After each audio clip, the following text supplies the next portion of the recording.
Hey friends, welcome to another episode of the KPC podcast, and we are well and good into summer now. Like this is fun. It's hot. It's warm. It's cool in this room for now, but I brought a lamp. This is a new addition to our set. If you're listening only, I'm sorry. There's now a lamp here where there wasn't a lamp. That's it's a nice lamp too. Description. Yeah. It's an IKEA lamp, man. That's all it is.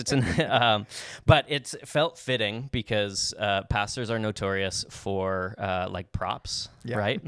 Or like There's an Instagram page called Pastors with Props, and it's quite funny. usually a ladder. Like Yeah. that's what I've like the single most used Yeah. like object in sermons is a ladder. It's just so versatile. So it's my goal to never use a ladder in a sermon ever for any sermon illustration whatsoever. But great passage, fantastic sermon that Lindsay preached yesterday for us, a recording on Monday, but this past Sunday on this idea that nobody lights a lamp, puts it under a bowl. I love the fact that and like we didn't discuss this ahead of time, but like months ago, whenever that was, when we were figuring out the passages and breaking it down through the summer, what passage on what week, and then Lindsay agreeing to preach this Sunday, like I'm just constantly amazed. Like God is working so far in advance on these things than we are, which is not an excuse to like not prepare. No. But it is, I love how like we plan and we prepare, and then Lindsay preached that sermon. I'm like listening to it, like only her, like she was the one like to preach that message. She was predestined. Well, we're not going that far today. We keep teasing that. But. On today's podcast, we're not going to dive into that one.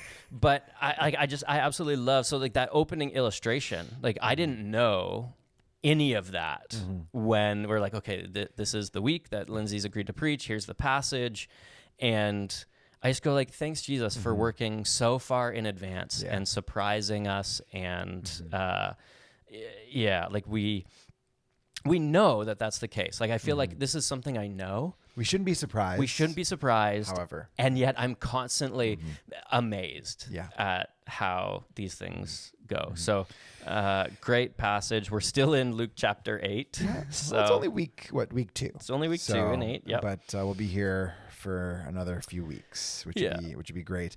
So our plan today, because I'm not Lindsay, we are heading off on vacation later this week, and we have a million things to do, but this is a part of my job, and Lindsay also has her job, and so she won't be able to join us to be interviewed. So this will be a little bit more discussion. Grant thought up a few questions for us just to talk about, and I haven't even heard them yet, so this is totally off the cuff, and we'll have a bit of fun with it. Yep. So, yeah. And I think that if I could say one thing, just as we jump in here, very likely through the summer, like this might be the flow of many of the weeks and episodes of podcasts. We don't think that that's a bad thing. We think that it's different. Yeah. So the thing that I would say is for the summer, the episodes will likely be less information based and tell us more about what didn't make it into the sermon, or what could have, like, let's dive deeper into these points, and more application based. Yeah. And I actually think that is a good thing for you who's listening, because one of the things that we've been saying is we really want these episodes to help you have your own conversations in greater measure. And so we're focused less here even on information for you and more on, let's pose 3 questions that we bat back and forth that you can also think through and try to answer for yourself. And even better would be to get a group of people together, even one other person, and discuss these exact same 3 questions. So we want to give you some questions for those discussions. So these are those. Yeah. Do you want to read the passage? Yeah, I'll read it. It's a nice short one. So, Lindsay yesterday read from the NRSV. I'll just read from the NIV here. Great. So, a lamp on a stand. No one lights a lamp and hides it in a clay jar or puts it under a bed. Instead, they put it on a stand so that those who come in can see the light. For there is nothing hidden that will not be disclosed, and nothing concealed that will not be known or brought out into the open. Therefore, consider carefully how you listen. Whoever has will be given more. Whoever does not have, even what they think they have, will be taken away from them. Yeah. So again, like I just thought it was like, thanks Jesus, that opening story that Lindsay told about the light that was left on in her home growing up as like a sign. It had a purpose. I just thought was like the perfect in to this passage. I was sitting next to her dad, and when she started talking, I could hear him sort of make a noise of like he knows exactly where this is going. Right. Yeah, which is great. Which is fantastic. So, 3 questions, and we can just sort of work them through each like one by one. We might even, if we figure it out, put the question up on the video for those of you watching. And so you can feel free to pause and answer the question for yourself before we discuss it or after we discuss it. Depends on whether you want to be influenced by our conversation. Yeah, which, will change the nature of how you answer, I'm sure. Right. Yeah. But I guess the opening question for me is simply this, well, not I say simply, but this early question that Lindsay posed by saying there's the good news of the gospel, right? The good news, the gospel, the good news of the kingdom. She had this line that said, and I'm not going to quote her verbatim, but the good news is that Jesus is king. And I went, yes, like absolutely. And love that. Like that line is, I think, as a preacher, as a pastor, as a Christian, a follower of Jesus, like that line is so crucial for us to get and understand and really allow the reality, the truth of what Lindsay proclaimed with that line to sink deep down and cause us to wrestle stuff out. So the question is simply like, what does it mean to call Jesus king? And if I were to add like a couple qualifier questions, they would be, how is Jesus king? And how is Jesus not king? In like personally, in my life, in my family's life, kind of organization, culture, for us as a church, like we named Jesus king. What does it mean? And then where is he king? Where might he not be king? So I'm curious how that kind of question lands for you. I've got my own thoughts and response, but maybe that first one, what does it mean to call Jesus king?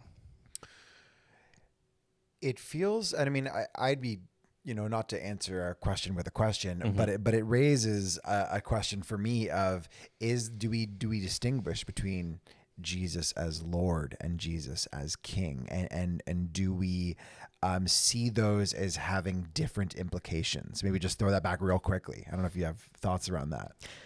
Yes. Yeah. So Lord, Kyrios, is certainly like a title. Yeah. I think we probably, and yeah, this is great. I love that we neither of us have thought through these questions because we're on the fly. And so the reason I think about it is because we often, one of the early Christian creeds is Jesus is Lord, not Jesus is King. We declare Jesus is King, but it feels a little different, right? So, yeah. So Lord to me, and like 2 weeks ago, Baptism Membership Sunday, we had people who publicly declared Jesus Christ is Lord. Yeah. That one, so Kyrios, Lord title, is a title used in Jesus's day, not just for Jesus, but for like masters, lords. Yeah. Like these were people who had authority over you, who could tell you where to go and where not to go, what to do and what not to do. And like Jesus's time and culture and language is steeped in master-slave or master-servant relationship. Now, we hear slave and we have a very not biased in a bad way, but biased, or Just from we cultural, read that historically, culturally, a certain way from our North American, experience and history of slavery. All of that not aside, but for Jesus's day, for his culture, the language of Lord and Master made sense as a way to talk about somebody who had ultimate authority over you, right? And I think as Christians, like I do think the Lord, that as title, we tend to maybe over spiritualize it in ways that are unhelpful. We think of that as a name for Jesus, or like a spiritual title, like Lord and Savior, right? And so immediately it's just been spiritualized in a way that maybe doesn't have full implication of like the quite literal authority to say, hey, do this, don't do this, go here, don't go here. Jesus, we name Jesus as King. I think, at least for me, to call Jesus King means that I exist within his kingdom, not my own kingdom. Yeah. And that has more literal, immediate implications for my authority, non-authority, and Jesus's true authority over me and over all of life to say, go here, don't go here, do this, don't go, don't do this.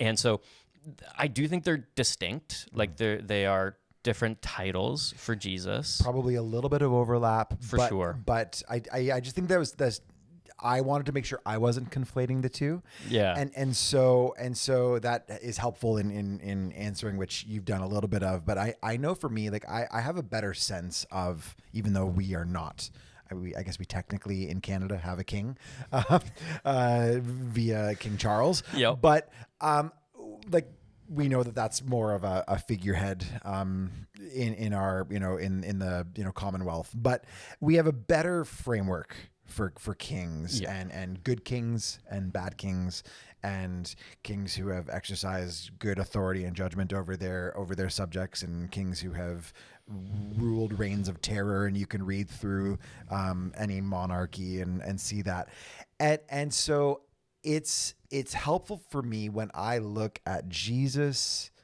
as King to see that Jesus is the best kind of king, a benevolent king, one who is after our best interests, one who is truly selfless, right? One who is looking to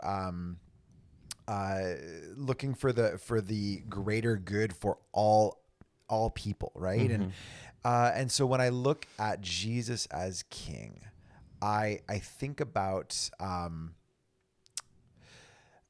a kingdom that is saturated in the person who we call king, right? And so when that person is king, when that person is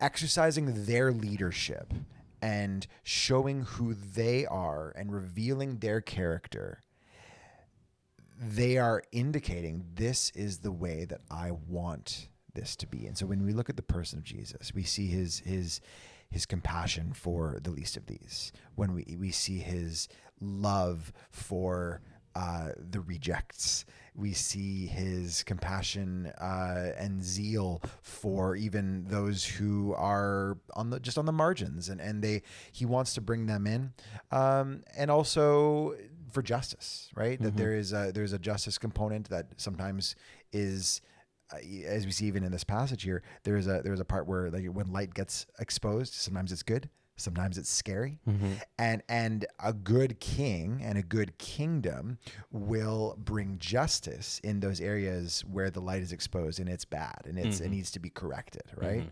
So I mean, just a few thoughts off the top of my head. But yeah. For me, one of the things that it means necessarily to declare Jesus King means you get these goofy movies where you're like, are you going to bend the knee? Like, will you bow before me? Right? You get this like, almost comedic, dramatic riffs on, power and abusive power in some ways. And then you get like Lord of the Rings, like that, the third book in Tolkien's trilogy, The Return of the King. And like there's this long-awaited return of the true rightful king who will bring, like you've said, like justice to the nations. And like Tolkien, there's just spiritual, like Christian theology and imagery strewn throughout that whole series.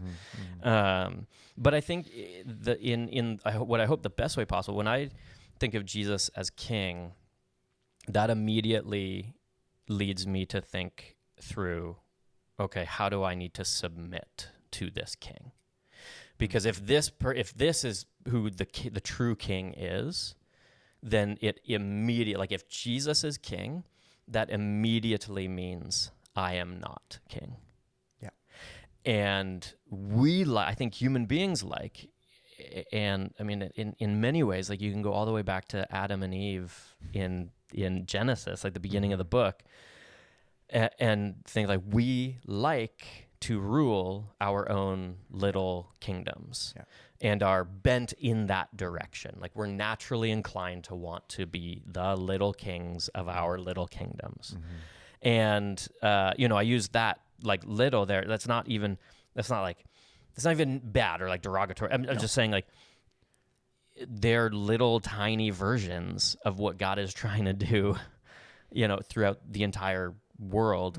And we're like, yeah, but I just want my own piece here. So like when I think through how is Jesus king, how is he not, or even like where is Jesus king in my life, where is he not, submission becomes the language that I like to use personally, because it really challenges me. Like, what am I willing to submit and kind of open-handedly give over to Jesus and say, this area of my life, you do whatever you need to do, like expose the light. If it's good, great. And if it's bad, great, with an asterisk.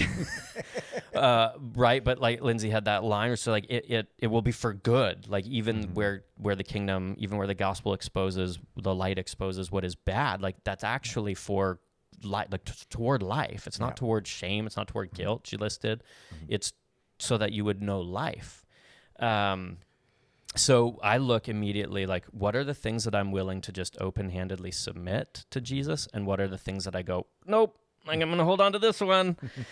And I'm not going to I want control here. So maybe control would be like another way in which I would think through, like how am I actively declaring Jesus Christ to be king? How am I actively submitting to Jesus as king throughout my entire life? Like, where are the things that I still grasp for control, and what are the things that I'm willing to let go of and just say, okay, like God, you clearly, like, you know best, so have at it. And I know if there's short-term pain, like cliche, long-term gain, no, but like I know and I trust that ultimately God is good, so that's the controls, and I think another language for helping me identify what areas I'm actively surrendering and what areas I'm actively not surrendering, or how I'm declaring Jesus king actively over all of it.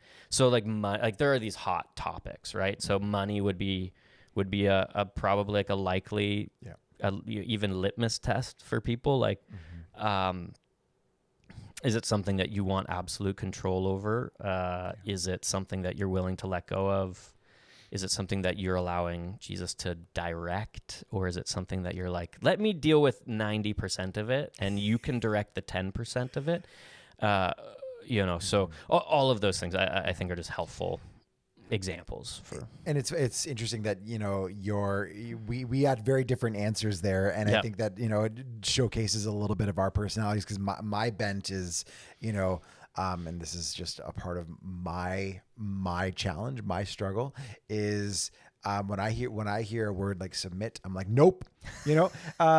And yet there is something amazing about a good king that is worthy of being of submitting to, right? And that is an area where I can say, like when we, sing like a hymn, like I surrender all, where it's like I can look at Jesus and at least in my mind, I can say that is someone worthy of offering my to quote another hymn, like my heart, my mind, my all, right? And that's but that it takes me a little bit to get there, right? And so when it talks about like money, I'm like closed fist. I like stuff. I want stuff. And work. It's a lifelong process for me to start to just finger by finger just open, let go, right? Let go, yeah. 100%. And I feel the same way. Like, and certainly like money is one that you just, it naturally, right? You just go, yep, no, like it's for fear, for anxiety, for worry, whatever it is. But I think that's why, and I just want to, before we jump to the next two questions, like I think that's why I appreciate these questions and conversations, because they do showcase that like both of our answers are good and correct and actually necessary, because so you start off by saying I can see where Jesus is a good king. Like Jesus is the ultimate example of a good king because of A, B, and C. So justice, love for widows and orphans, how he cared for those who were sick and cast out evil spirits, and like you start listing these things that aren't aspirational like virtues for us to someday attain if we're good enough, but like they demonstrate the goodness of who God is, and they demonstrate the character of Jesus as king. And in many ways, that's why Jesus is the only one who can demand submission, right? Is because he's the one who ultimately like submits himself to God the Father as God the Son, and who willingly dies. That all of that, an act of submission. And so like, you start talking about, you need both of those perspectives, I think, to get toward a healthier way to think about it. And when I reflect on it, like like the first lie, like the first deceit in the book, right? So you've got the devil who says, did God really say to Adam and Eve? Did God really say? Like, does he really know what's best for you? Are you sure you can trust him? Is he really worth listening to and submitting to? And like from the very beginning, that's the lie, that God doesn't actually have your best in mind. That he's not worth trusting. And so you start off by saying like, no, like Jesus is the best version of what we would call king. He's the one who gets to define what it means to be king. That's why. So anyways, I appreciate that. That's where you start. All right, next. So what does it mean to call Jesus king? And in your own life, what does it mean to call Jesus king? Where might you not be allowing Jesus to be king would be the most challenging version of that question. Number two, so I've got these list of other gospels that Lindsay listed.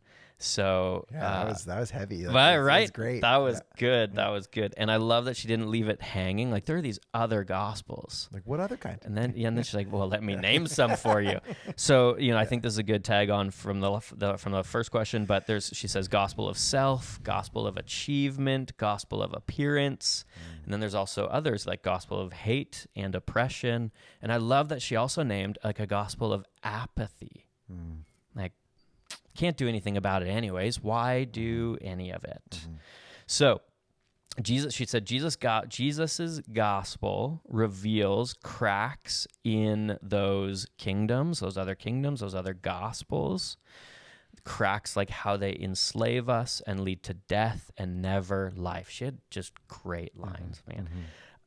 And I guess one of the questions that I just naturally start asking is, okay, what are some of the gospels that we can allow to creep into our own life and culture and life as a community and church? I think, I don't know that it's like a gospel necessarily, but I think fear is a big driver of which gospel we follow. Yeah. So that's one that I see. And, I think I'm not going to list these like in any order. I think, maybe we're bent toward different ones, all of us.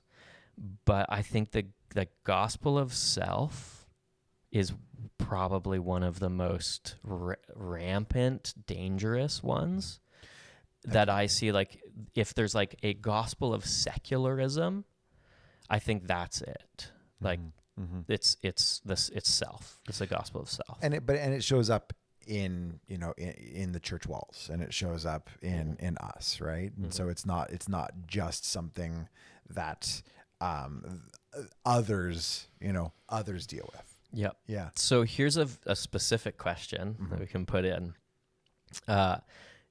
What do you think are some techniques or ways in which we could identify some of the false gospels that we are potentially listening to? I think it's easy to name them out there, right? Like, people don't go to church. They're just falling prey to the gospel of this or that. Like, it's so easy to just do that. Or like, that person is living this version of this gospel. It's maybe a lot harder to go, okay, what might I be like, wrestling with? So, I'm curious on some thoughts around how we identify them generally.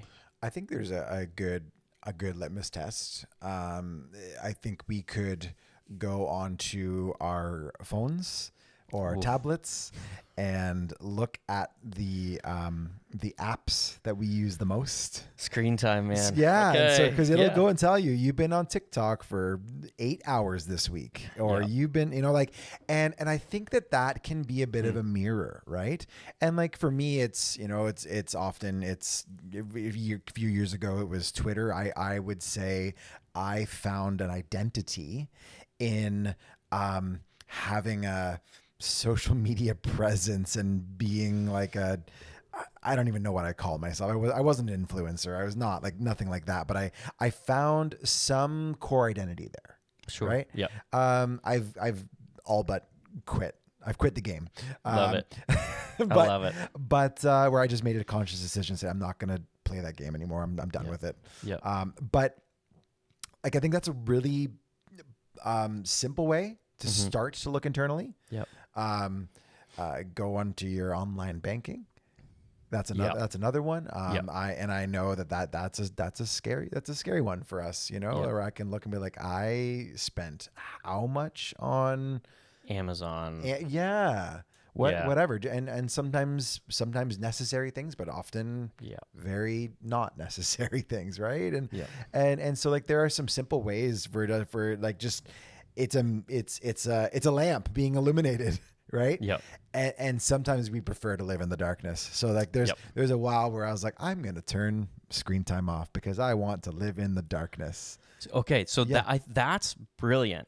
It wasn't brilliant. No, not turning it off. That point is like, double down on that point, because like that, I think that brings it into immediate connection with Lindsay's sermon in this passage, which is you can choose to live in the dark. You can 100%. choose, in a sense, apathy. Yeah. That gospel of apathy. Yeah. It's not like you're just falling prey to it. Somebody else, like, you can choose to not revisit all your purchases at the end of the month and add it all up and really be honest. You can choose to turn screen time off.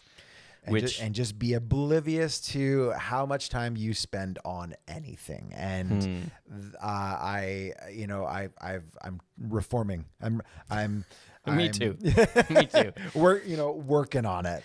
And like, God is I'm stubborn. Mm-hmm. God is slowly refining my heart to say like, hey, you don't need that. Mm-hmm. You don't need to listen or watch a YouTube video while you shower. Mm-hmm. Like just be in the moment and just do what you're doing. Like, there's something that I'm sort of trying to press into a bit more these days in that way. And yeah.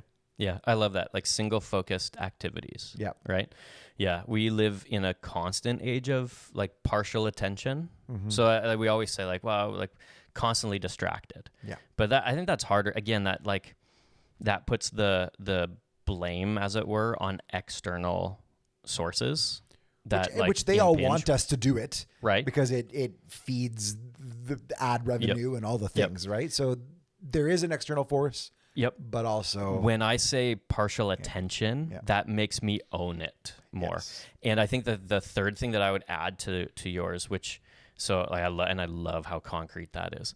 But I would say like where your attention is, your affection will be. Like your affection will follow your attention. And or in other ways, like your attention will direct your affection. So what is getting your attention and what is getting your affection is a crucial question to answer and be honest about. And I think the only way to be fully honest about that is to bring somebody else into the conversation. Otherwise, it's easy just to be like, I'm going to ignore that part, right? Like the screen time, I'm going to flip it off. But as soon as you name it with somebody, you're like, oh, now it's hard. In the best way possible. Like you've turned a light on or allowed the light to be turned on. You're like, time to get to work. So I turned it back on and I said, Lindsay, our preacher yesterday, and also my wife, I said, here, I need you to put in a password here so I can't turn it off. I love it. Oh, I absolutely love it. Yeah. So first question, second question, pay attention to other gospels and help wrestle through yourself for others, what those might be, identify those things. I love how concrete those are. The last question that I think would be fun for people to wrestle their way through and talk through is toward wrapping up. Lindsay had a couple lines that talked around the word of God being heard, being received, and then being acted upon.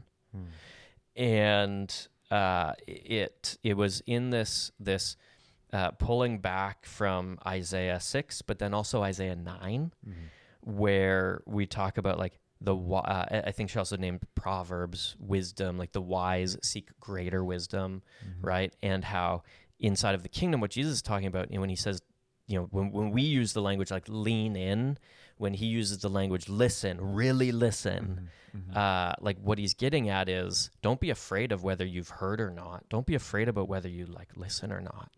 Actively pursue listening, actively pursue leaning in.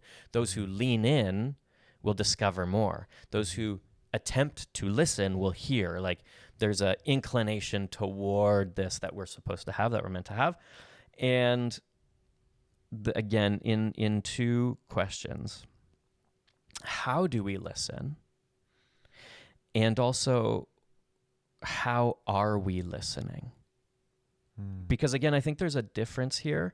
Like we can have this aspirational conversation around how do we listen without maybe having the honest conversation about how we are listening. Like currently. Am I a good listener in this moment? Yeah.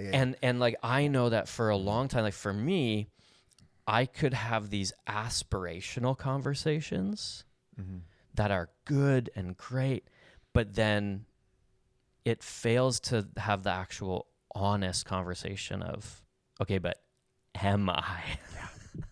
So how are we listening? I think becomes such a crucial question. And one of the things that I've heard, and I'll just throw this out there, as kind of we think through this and toward a wrap up here, is somebody once said to me, your like the degree to which you are listening to God can be revealed by the degree to which you're willing to say yes to God.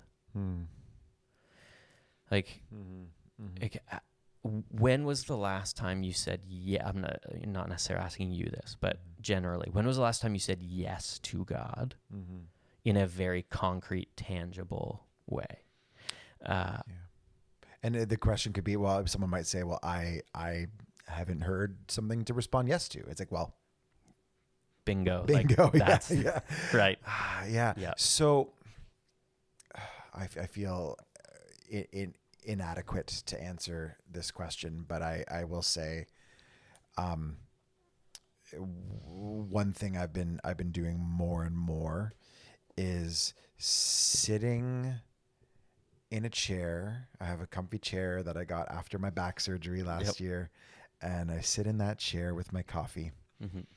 And now I actually will do this with devices sometimes, because I'll put in like my AirPods and noise canceling so that I can just like not hear the cat meowing or whatever, right? And I will I will sit there and I will like do some real good deep breathing. You know, like I think there is a physiological component to when you like slow your like the oxygen to your brain a little bit, right? There is something physiological that allows for like just to be present with yourself and God. And sometimes it'll be a combo of say like scripture or say like Lectio 365 or prayer or whatever. I know that you're a big journaler. I'm not even yet an aspirational journaler, maybe at some point, but just being able to sit there and to listen and to just like not be distracted. To put myself in a spot where the do not disturb is on. I'm not going to get texts. I'm not going to to just be comfortable and just, maybe God isn't going to drop something earth shattering, but maybe he will, and to be ready for when that happens. That at a bare minimum, we need to allow ourselves to be poised and ready for God to speak and for then to us to respond. I absolutely love that. And so much of my practice is quite similar. It's funny. So I'm flipping back through my notebook. Like this is my notebook that I carry around everywhere. And so like I can flip back through morning and evening chunks that I've written. One of the things that I've started doing is actually keeping track of the time, like the amount of time that I've been able to sit in silence.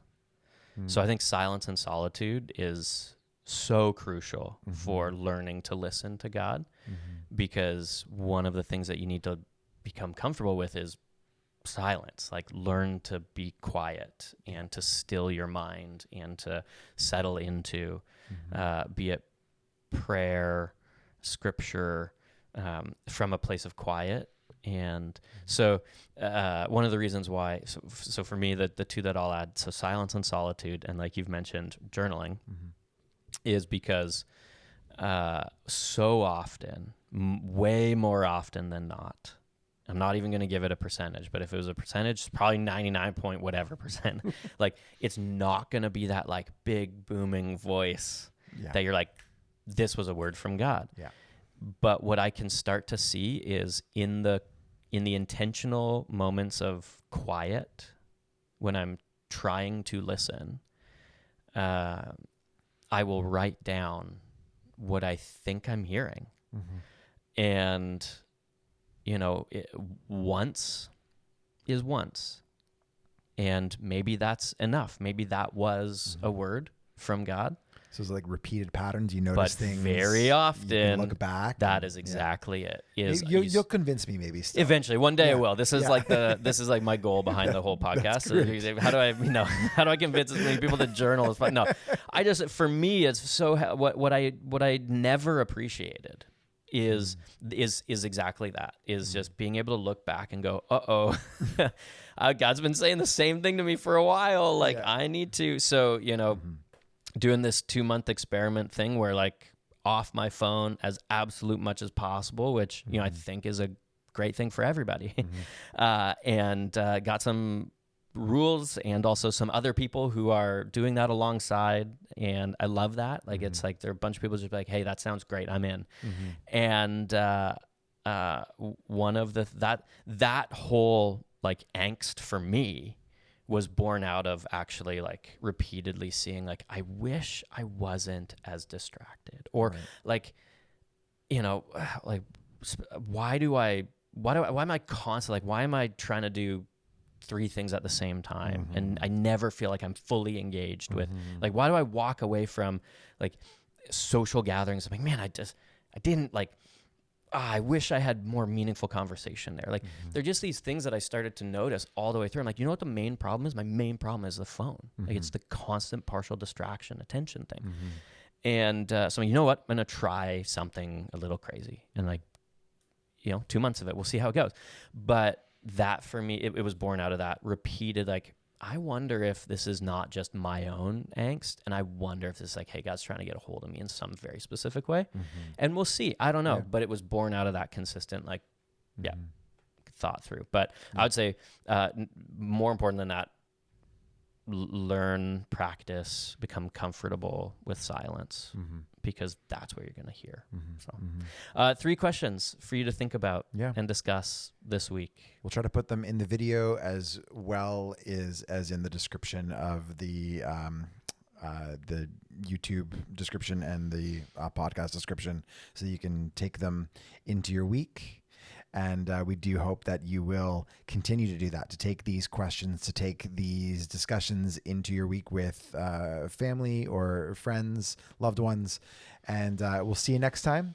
Have a wonderful week.